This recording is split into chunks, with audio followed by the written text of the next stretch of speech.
strategic planning not only means creating a different outcome in the future, but it really means changing behaviors.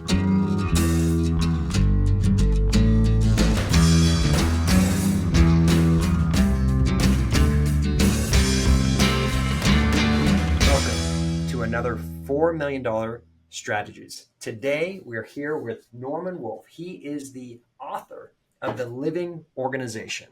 Today, he's going to tell us the best practices on strategic execution. Once again, I encourage you, this is the best 4 minutes of business. Download this on YouTube to make sure it can be part of your habits every single day and subscribe to us. Norman, tell us the best ways on how to do strategic execution. A couple of things that come to my mind. Well, one, you have to have a good plan to start with, right? Because you need a baseline of how you're doing. I think the two biggest challenges is one, that we get sidetracked in the busyness of today and the urgency of what we've always been doing and lose track of the important things, those things we want to be doing. The second part of that, I think, is recognizing that strategic planning not only means creating a different outcome in the future, but it really means changing behaviors, right? The old saying is the outcomes I'm getting is because of the behaviors I'm doing. And if I want the new outcomes, I got to have different behaviors. So I think you also have to take into account, as you're managing the execution, are we behaving differently? And a lot of people don't actually think about what behaviors we want to have different that will get us the new outcomes.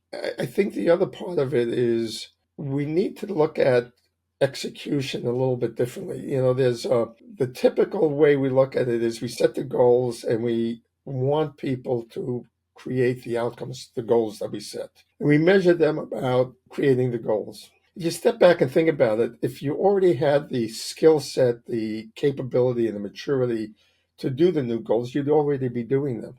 So inherently in strategy is a learning curve process. So one of the ways we look at it and teach our CEOs to think about it is, don't look at using the people to get the results. Look at the results you want to get as the catalyst to facilitate the development of the people, to improve their skills to produce the results.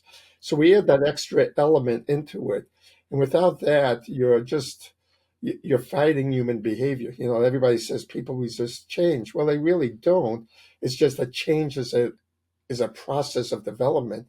It's not a do this today and do that tomorrow. Nobody I've known ever says, oh, I want to be different, so boom, I'm now different. There's a whole dynamic associated with that.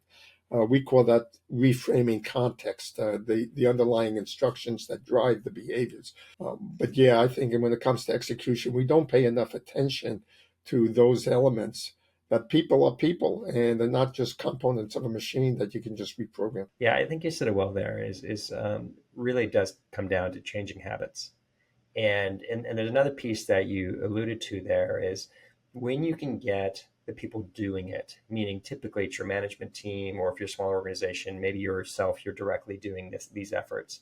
But you have to recognize that it is something different than you were doing before, right? It's hard. That's the hard part. And also when you can get your team a part of creating it, they're going to more likely buy in.